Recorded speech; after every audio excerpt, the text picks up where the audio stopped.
Rain hammered the hospital entrance as Quasi shoved his pregnant wife off the curb. His mother smirked. His mistress filmed. Zara hit the wet ground hard. 8 months pregnant. Paramedics rushed in. Then black SUVs pulled up fast. The chief of staff turned to Quasi and said quietly, "You shouldn't have touched her. Some men don't realize what they're holding until the whole world watches them drop it. And some women, the quietest ones, the ones who never raise their voice, never cause a scene, never demand to be seen. They carry more power in their silence than most people carry in a lifetime of noise."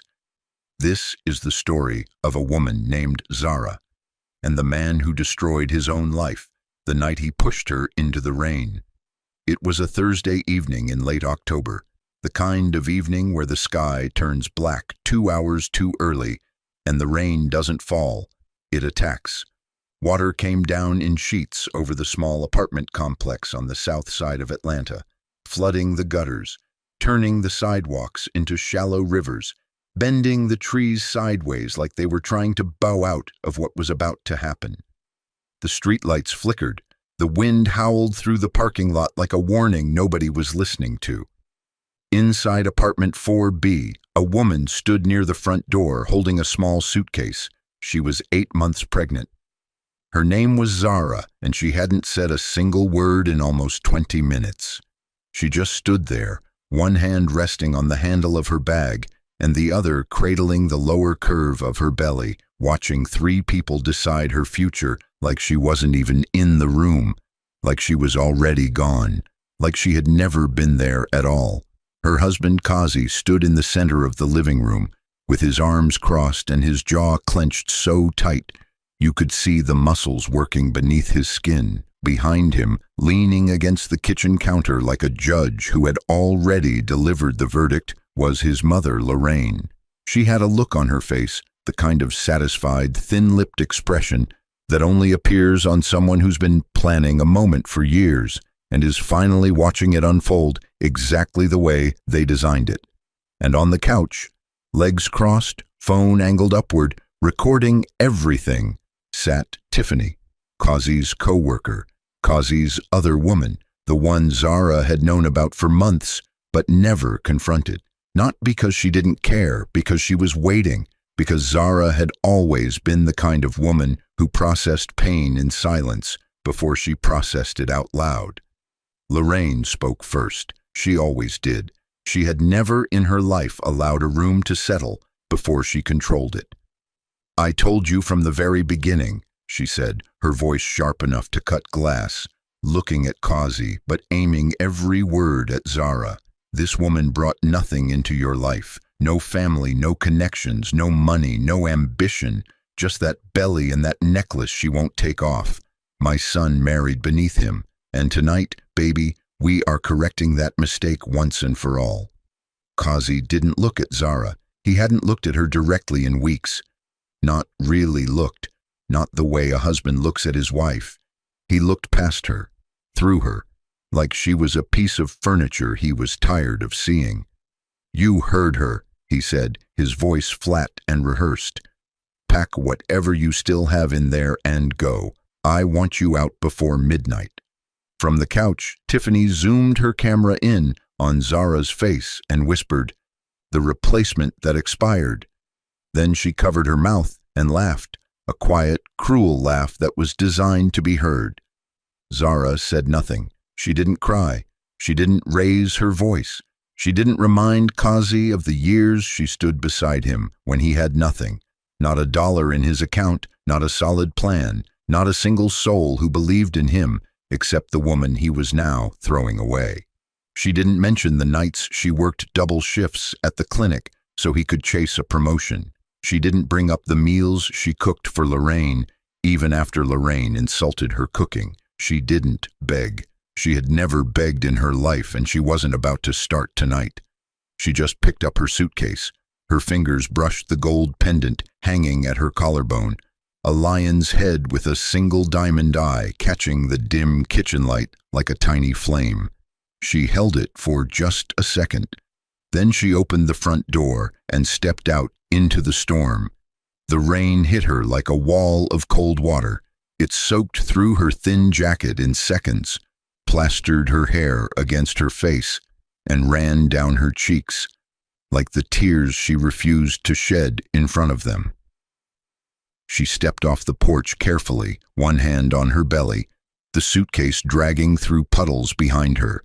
Behind her, Lorraine appeared in the doorway and threw a second bag, a garbage bag stuffed with whatever she'd swept out of the closet, into the yard. It landed in a puddle and split open. Zara's clothes floated in the muddy water. A dress she'd worn to her first anniversary dinner drifted into the gutter. And then Kazi did something that would follow him like a shadow for the rest of his natural life. He walked out onto the porch, rain soaking his shirt, and he looked at his pregnant wife.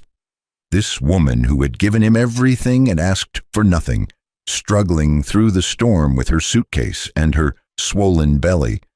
And instead of feeling shame, instead of feeling anything that resembled a human conscience, he shoved her, both hands flat against her back, hard, like she was a door he wanted closed. Zara stumbled forward off the curb and fell. Her knees hit the pavement first, then her palms.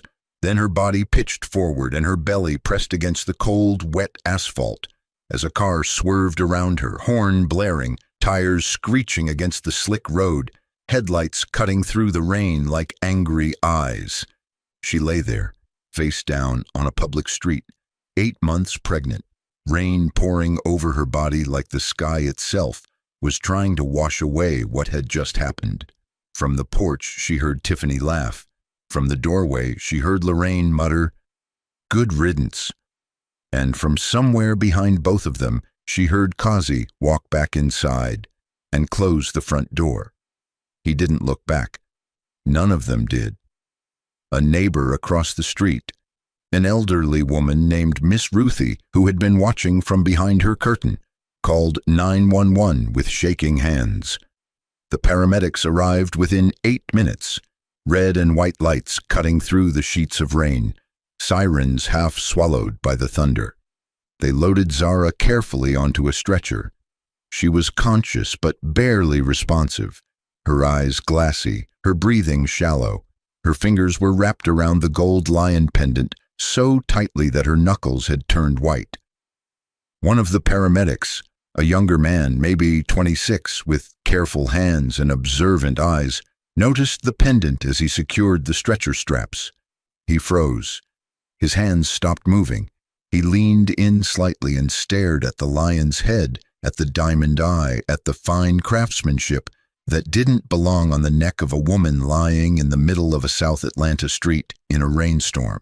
Then he looked at Zara's face, and his expression changed from professional concern to something much closer to alarm. He stepped away from the stretcher and spoke into his radio.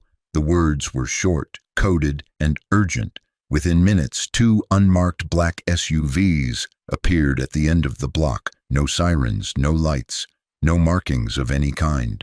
They moved through the rain like they'd been waiting and pulled in behind the ambulance with the kind of quiet authority that made the other paramedics take 3 steps back without being told to.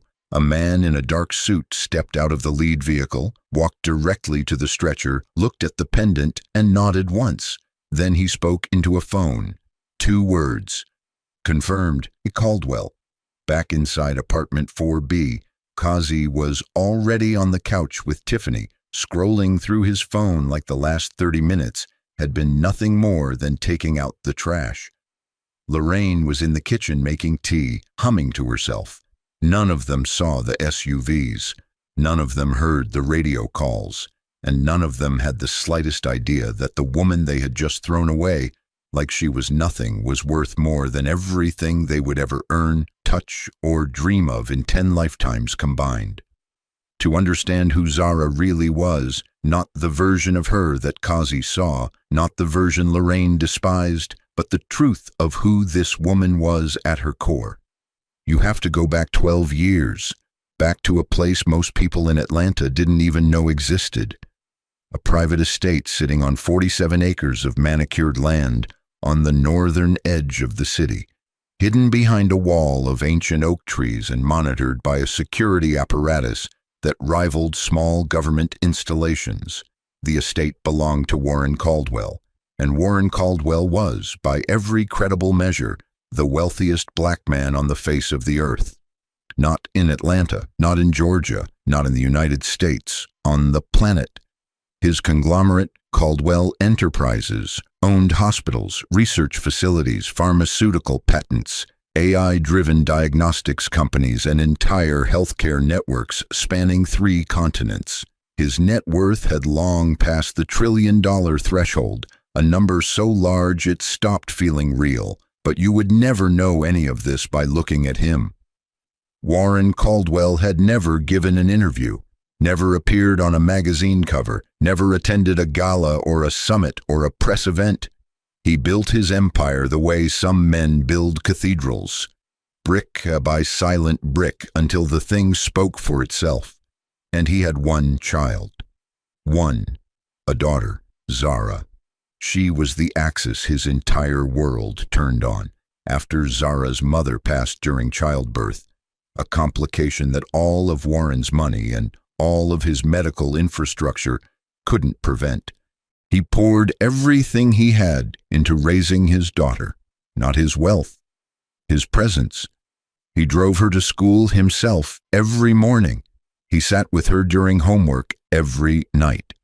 He read to her before bed until she was 12 and told him gently that she could read on her own now. He taught her chess in the garden and let her win until the day she beat him honestly, and when she did, he smiled wider than he had in years. When Zara turned 16, Warren took her out to the garden on a warm Sunday afternoon. He sat her down on the stone bench beneath the largest oak tree on the property, and he placed something around her neck, a gold pendant, a lion's head with a single diamond eye, the Caldwell family crest, handcrafted by a jeweler in Geneva who produced only 4 pieces per century. Warren held his daughter's face in both hands and looked at her the way only a father can look at the person who carries everything he loves into the future, and he told her something she would carry for the rest of her life.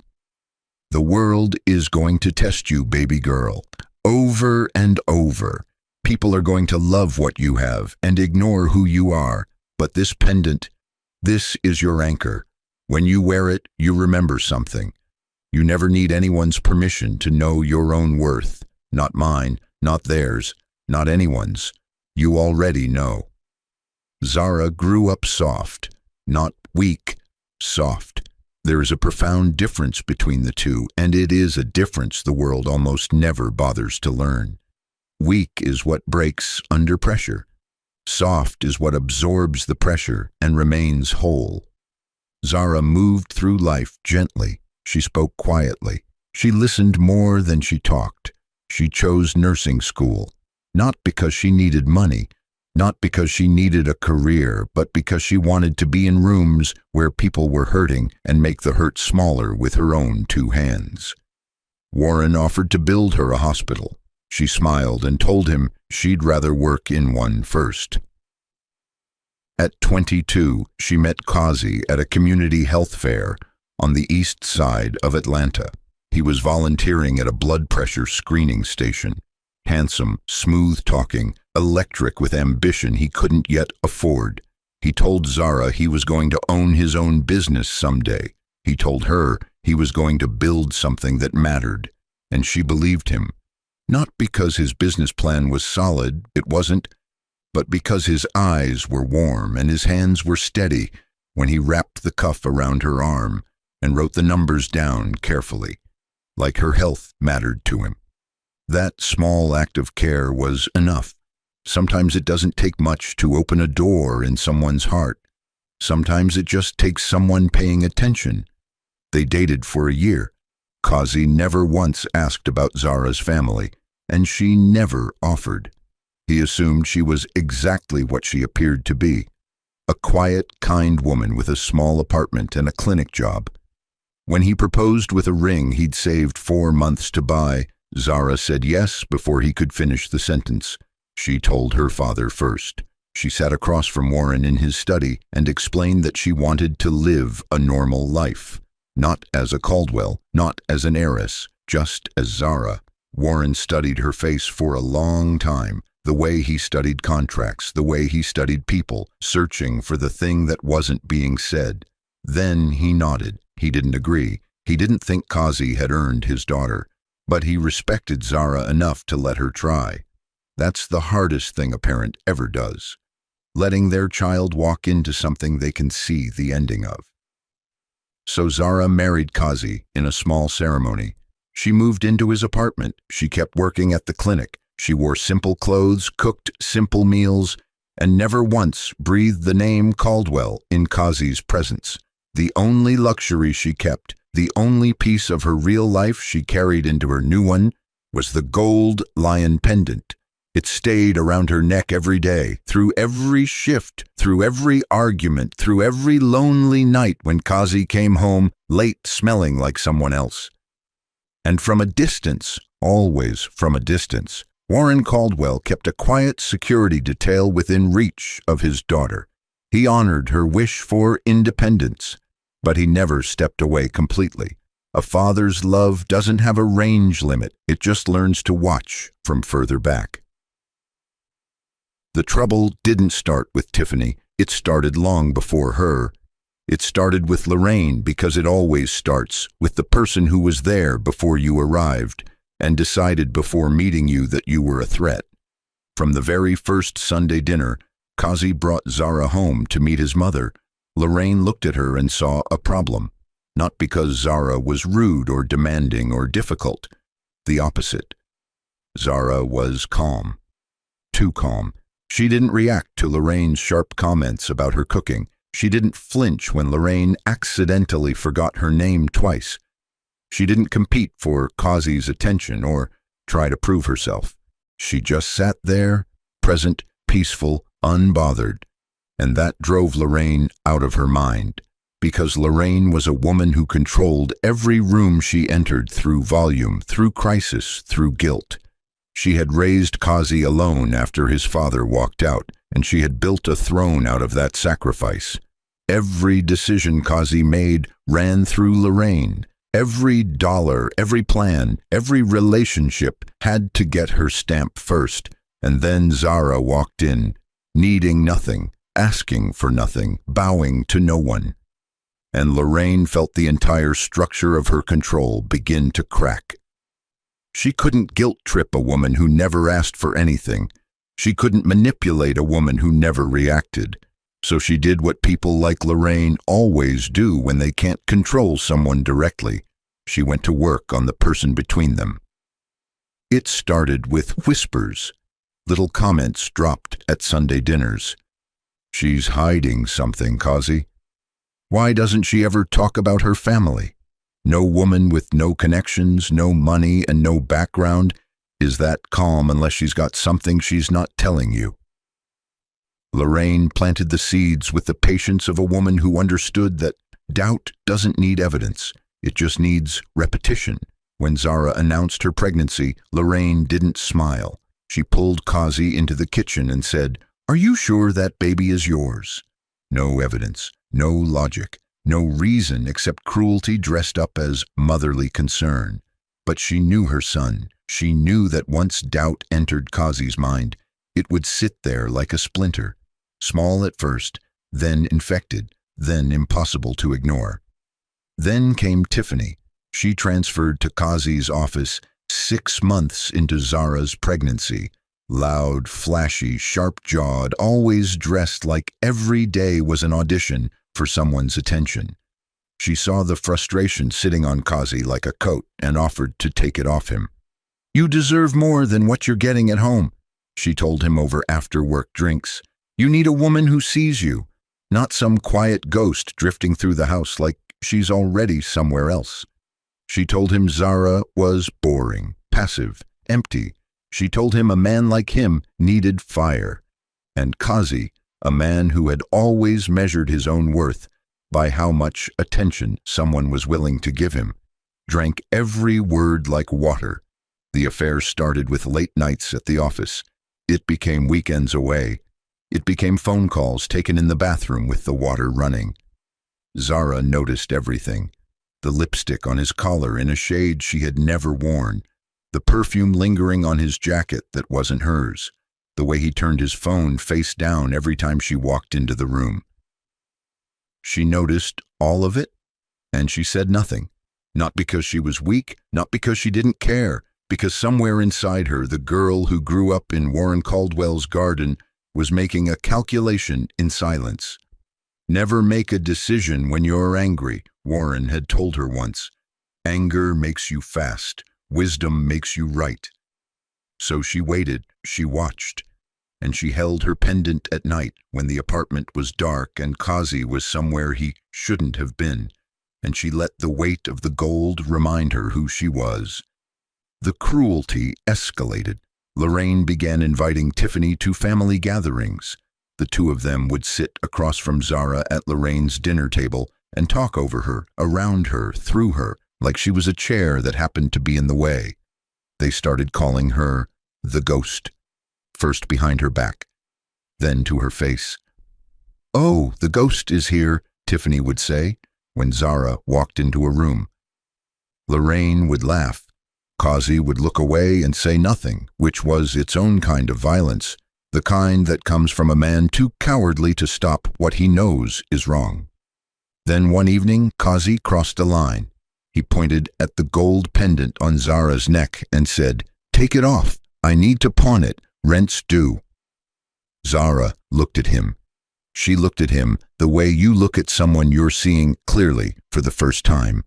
Not with anger, but with a sadness that goes deeper than anger ever could. And for the first time in their entire marriage, she said one word. "No."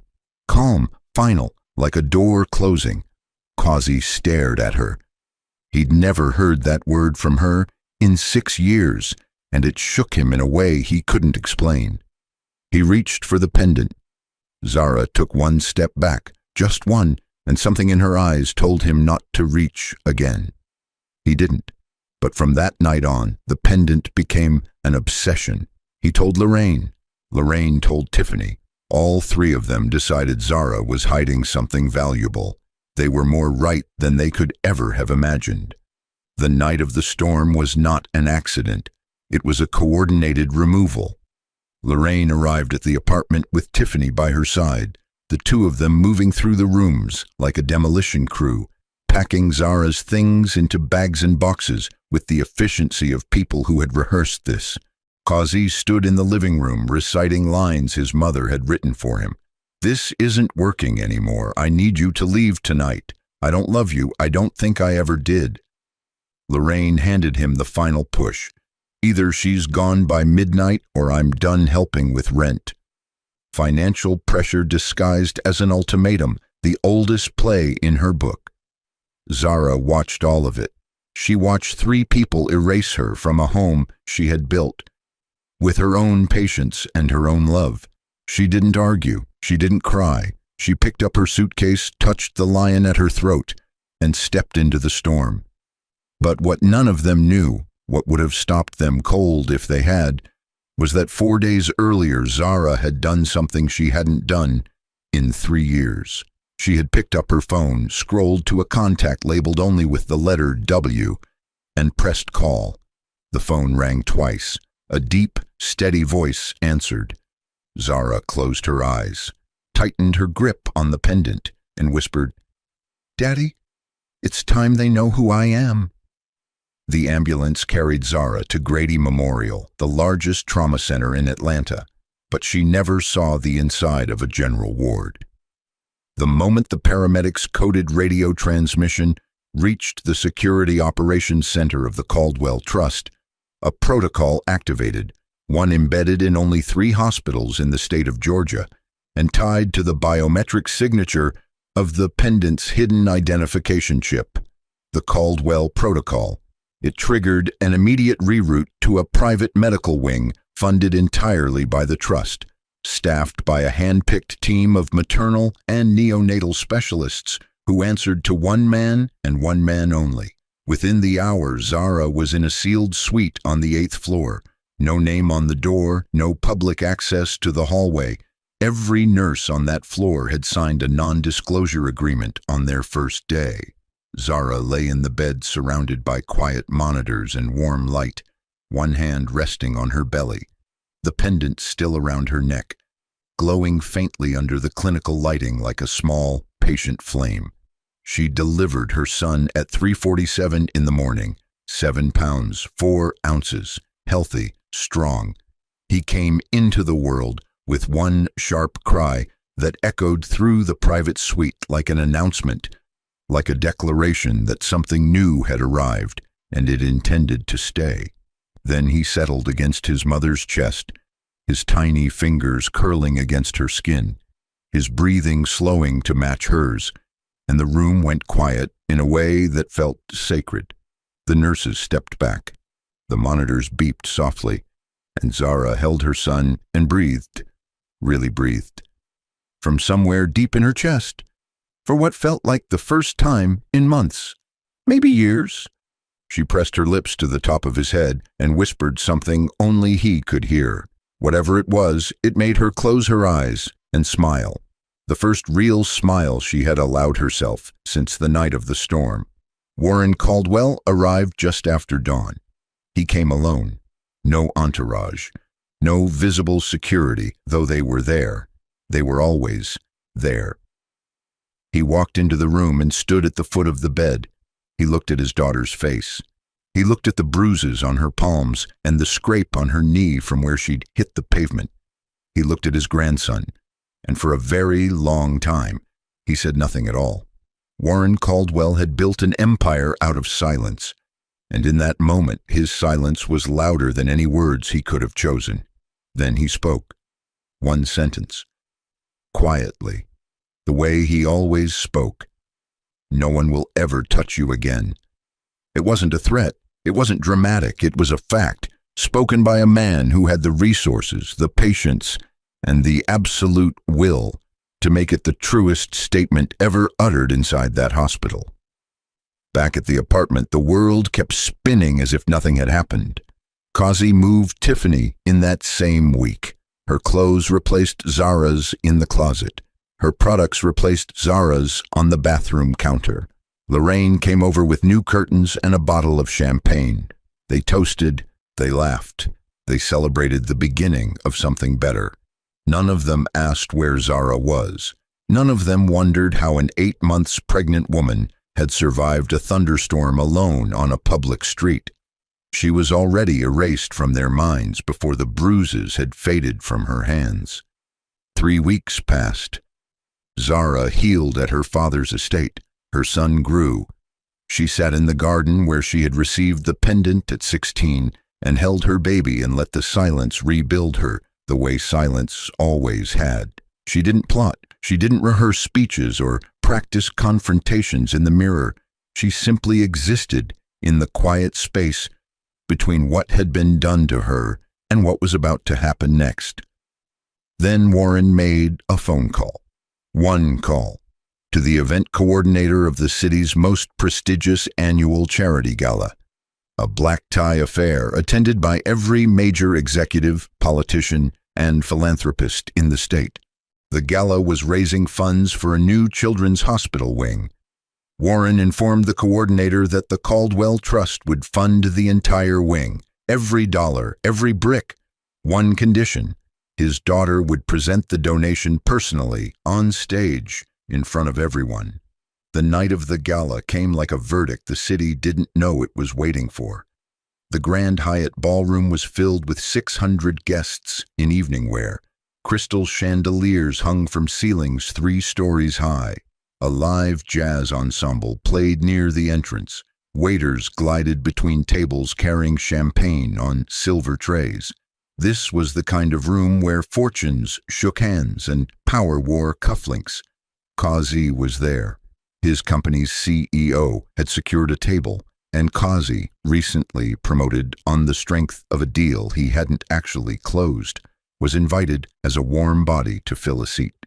He brought Tiffany, who wore a red dress so loud it practically had its own sound system. Lorraine had talked her way into a chair at the same table, wearing a borrowed outfit and borrowed confidence, pretending she belonged in a room where the appetizer course cost more than her monthly mortgage. The evening moved through its usual choreography: speeches, auctions, polite applause. Then the host approached the podium and adjusted the microphone. "Ladies and gentlemen," he said, his voice thick with reverence, "it is my distinct honor to introduce the individual whose extraordinary generosity has made tonight's vision possible. The entire Children's Hospital wing, every room, every piece of equipment, every single dollar, has been funded by one donation. Please welcome to the stage Zara Caldwell, daughter of Warren Caldwell, sole heir to the Caldwell Medical and Technology Trust." The ballroom doors opened, and Zara walked in. She was not the woman they had thrown into the rain. She was not the ghost. She was not the quiet girl who picked her suitcase out of a puddle and walked away while 3 people laughed. She was Zara Caldwell, and she entered that room the way the truth enters a courtroom. Slowly, undeniably, and without apology. She wore a tailored ivory gown that moved like water when she walked. Her hair was pulled back simply, elegantly. Her makeup was minimal. She didn't need more. And at her collarbone, catching every crystal of light from every chandelier in that vast, gleaming room, the gold lion pendant shone like it had spent its entire existence waiting for this exact moment. She was flanked by 4 members of Warren Caldwell's executive legal team, moving in quiet formation, and behind them walked 2 members of his personal security. She didn't rush. She didn't search the crowd for familiar faces. She walked like a woman who had already decided that nothing in this room had the power to touch her. Kazi saw her first. His champagne glass slipped from his hand and shattered against the marble floor. The sound cut through the applause like a crack of thunder. His mouth fell open, but no words came. Beside him, Tiffany's face drained of every shade of confidence she had walked in with. Her fingers gripping the edge of the table like the floor beneath her had shifted. And Lorraine, who had never in her entire life been short of something to say, who had built her whole identity on filling every silence with her own voice, sat perfectly still, her lips parted slightly, but nothing came out. Every word she had ever spoken about Zara turned to ash in her throat. Zara walked to the podium. She did not look at their table, not once. She adjusted the microphone and spoke in the same quiet, steady voice she had always used. The voice they had called empty. The voice they had mistaken for weakness. The voice that now carried behind it the weight of a $1 trillion legacy and the calm authority of a woman who had nothing left to prove to anyone in the room. She spoke about the hospital wing. She said it was being dedicated to mothers who survive alone, to women who are told they have nothing and who get up off the ground and prove the world wrong anyway. She spoke about her son. She spoke about silence and what it really means when a quiet woman finally decides to stand. She touched her pendant once, just once, and her voice never cracked, not a single time. When she finished, 600 people rose to their feet. The applause thundered through the ballroom. And through that wall of sound, Kazi shoved his chair back and pushed toward the stage. He called her name. He shouted it. "Zara, baby, please, I didn't know. You have to let me explain." 2 security officers stepped into his path before he got within 30 feet. They didn't touch him. They didn't need to. They simply stood, and Kazi stopped moving like he had walked into a wall built from every mistake he had ever made. Zara turned. She looked at him. Not through him. At him. She saw him completely. The man she had married, the man she had loved, the man who had shoved her into the street while she carried his child. She saw all of it, and then, with an expression that held no anger, no hatred, no bitterness, no satisfaction, just the calm, unshakable stillness of a woman who had already finished grieving him, she turned away. She walked off the stage, through a side exit, and into a private corridor where her father stood waiting with her son in his arms. The door closed behind her, and Kazi stood in the center of 600 strangers, alone in the most crowded room he had ever stood in, with champagne drying on his shoes and absolutely nothing left in his hands. Warren Caldwell did not make threats. He did not deliver speeches or send warning letters or hold press conferences. He simply moved, quietly, decisively, the way he had always done everything. The first thing to go was Kazi's career. It turned out that his company, the one he had built his identity around, the one that gave him the title he introduced himself with at parties, had a silent majority investor. The Caldwell Trust held a controlling stake through a subsidiary layered so deep that no one in the company's executive suite had ever traced it to its source. When the trust quietly recommended a management restructuring, Kazi's name was the first one eliminated. He wasn't fired in a meeting. There was no confrontation, no raised voices, no chance to defend himself. He received an email on a Tuesday morning. His position had been eliminated, effective immediately. When he drove to the office, his keycard didn't work. His desk was already cleared. A security guard met him in the lobby with a cardboard box and a manila envelope. 2 months of severance for a man who no longer existed on the company's organizational chart. Tiffany lasted exactly 11 days after the gala. That was how long it took for her to understand that Kazi's downfall was not temporary. When his job disappeared, she waited. When the savings started to drain, she started packing. When Kazi came home one evening to find her suitcases lined up by the door, he begged. He told her he'd recover. He told her things would turn around. Tiffany looked at him with the same flat, indifferent gaze she had once pointed at Zara and said 4 words. "I didn't sign up for broke." She walked out the same front door Zara had walked out of weeks earlier, but nobody shoved Tiffany. She left on her own terms, the way women like Tiffany always do, arriving when the table is full and disappearing the instant the plates are cleared. Lorraine's unraveling was slower and far more thorough. Her rental property, the single asset she had spent years bragging about, at church, at family reunions, at every gathering where she needed people to believe she was more than she was financed through a mortgage that Kazi had co-signed during better days. With his income gone and his credit in ruins, the bank moved to foreclose. Lorraine received the notice on a Thursday afternoon. By Friday morning, she was screaming at Kazi over the phone.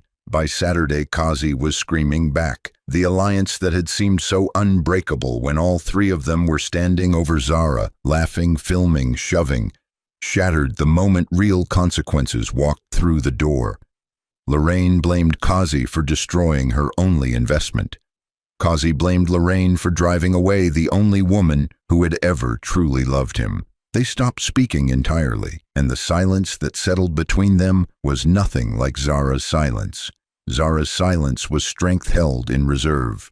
Theirs was just emptiness. Kazi tried to find Zara. He called every number he had. He went to the clinic where she used to work. They told him she hadn't been there in weeks. He hired a lawyer to petition for contact with his son. The response arrived within 48 hours, and it was surgically devastating. Divorce papers, full custody to Zara, no visitation rights, no room for negotiation, and attached to the filing was a document that made Kazi's hands tremble so badly he had to set it down. A comprehensive dossier containing every lie Lorraine had whispered, every night Tiffany had spent in the apartment, every financial decision and deception from the marriage, and high-definition security footage from the night of the storm. Time-stamped, audio captured, showing in perfect, undeniable clarity the moment Kazi put both hands on his 8 months pregnant wife's back and shoved her off a curb into a public street. The footage had been submitted to the family court. A copy was held in reserve by the Caldwell legal team, along with a quiet notation that it could be made available to media outlets, professional licensing boards, or law enforcement if Kazi ever attempted to contest custody, seek financial settlement, or make unsanctioned contact with Zara or her son. No one said this to Kazi's face. No one needed to. The document spoke for itself. The message was clear. Walk away silently, or the whole world watches what you did that night. Kazi signed the divorce papers on a Wednesday evening, sitting alone at the kitchen table in an apartment that now felt like a coffin. No wife, no child, no job, no mother returning his calls, no mistress, just four walls, a leaky faucet, and the sound of rain against the window, because it was raining again, the way it always seemed to rain when the truth finally arrived for people who thought they could outrun it. 6 months later, on a quiet morning in the early April, Zara sat in a garden, the same garden where her father had placed a pendant around her neck when she was 16 and told her she would never need anyone's permission to know her worth. The oak trees had come back green after a long, colorless winter. The air smelled like jasmine and fresh-cut grass and something deeper, something that smelled like home, like safety, like the kind of peace that only exists in a place that knew you before the world ever did. Her son, 6 months old now, slept in her arms with his tiny fingers curled around the gold chain of her pendant, gripping it gently, like he already understood it meant something, even if he didn't have the words for it yet. Warren stood in the doorway of the house, watching. He didn't come out. He didn't interrupt. He just stood there with a coffee in his hand and a stillness on his face that mirrored his daughter's. When Zara looked up at him, he nodded. Just one nod, the kind that doesn't need translation, the kind that says, "You survived. You came home. Everything held." Zara was not angry. She was not replaying the gala in her mind or savoring the look on Kazi's face when the truth hit him like a train he never saw coming. That was not who she was. That had never been who she was. She was sitting in her father's garden with her son in her arms, wearing the pendant she had protected through 6 years of marriage, breathing in air that smelled like the childhood she had almost forgotten. And she was still. Completely. Fully. Irreversibly still. Not the stillness of someone who has given up. The stillness of someone who has arrived. Because that was the thing about Zara, the thing the world kept getting wrong about women like her. They looked at her silence and called it weakness. They looked at her softness and called it surrender. They looked at her calm and assumed there was nothing underneath it. But silence is not the absence of power. Sometimes silence is power in its most concentrated form. A force that doesn't need volume, doesn't need performance, doesn't need anyone watching to be real. And when a woman who has been quiet for years finally stands up and lets the world see what she was carrying the entire time, the people who underestimated her don't just lose. They don't just regret. They shatter. Completely. Permanently. Down to the last lie they ever told themselves about who she was. Some people will push you into the rain and expect you to drown.